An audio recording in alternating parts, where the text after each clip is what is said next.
안녕하세요. 포도나무 법무사입니다. 오늘은 유언대용 신탁을 생각 중이신 분들, 그리고 가족 간 상속 문제를 미리 예방하고 싶은 분들께 꼭 필요한 이야기를 드리려고 합니다.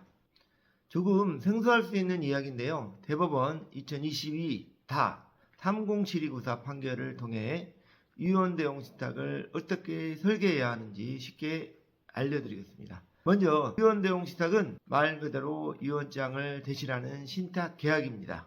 예를 들어 내가 살아있는 동안은 내 재산을 내가 관리하고 죽은 이후에는 이 재산을 내가 지정한 누군가에게 자동으로 넘기게 만드는 구조죠.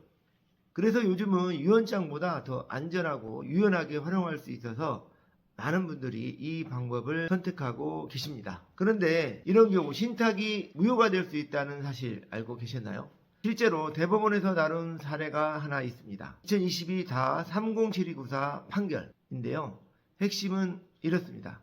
사건의 줄거리 A씨는 본인의 부동산을 B씨에게 신탁을 했습니다. 계약 내용은 이렇게 되어 있었어요. A씨가 살아있는 동안은 A씨가 수익자, A씨가 사망한 후에는 B씨가 수익자, 즉 B씨는 신탁을 맡은 사람, 즉 수탁자이면서 동시에 A씨 사망 후 재산을 받는 사람, 즉 수익자도 된 거죠.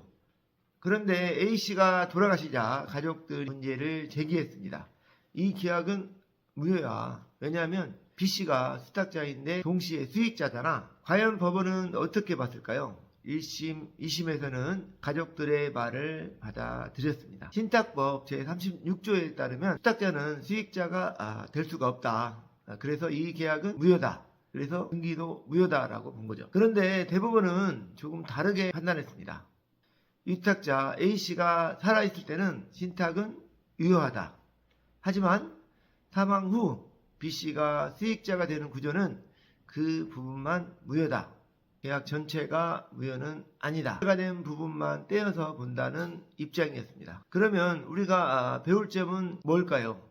첫째, 수탁자를 유일한 사후 수익자로 정하면 안 된다는 것입니다. 사후 수익자는 꼭 제3자를 포함하거나 자녀재산 귀속 권리자를 따로 지정해야 합니다. 둘째는 생전 수익자와 사후 수익자는 반드시 구분하셔야 된다는 겁니다. 셋째, 신탁계약서에는 누가 마지막으로 재산을 받는지를 꼭 써야 합니다. 그래야 사망 후 신탁이 끝나도 분쟁 없이 깔끔하게 마무리됩니다. 넷째는 수탁자 명의로 등기했다고 해서 그 사람이 소유자가 되는 건 아닙니다. 등기는 관리 권한일 뿐 진짜 소유권은 계약 내용에 따라 달라집니다. 이번 판결은 단순한 법 이야기 그 이상입니다. 유언대용 신탁을 잘 설계하면 상속 분쟁을 예방할 수 있지만 잘못 설계하면 오히려 문제가 생기고 등기까지 무효가 될 수 있습니다. 그런데 여기서 한 가지 더 중요한 점이 있습니다. 많은 분들이 유언대용 신탁은 금융기관만 수탁자로 가능한 것으로 알고 계십니다. 하지만 부동산을 중심으로 한 신탁의 경우 수탁자를 자녀 등 가족으로 설정할 수도 있습니다. 이런 경우에는 법무사와 같은 전문가가 신탁계약서 작성, 등기, 그리고 수익자 설계까지 직접 도와드릴 수 있습니다. 복잡한 법률 검토와 등기 실무를 함께 처리할 수 있기 때문에 금융기관 중심의 신탁보다 훨씬 유연하고 맞춤 설계가 가능합니다.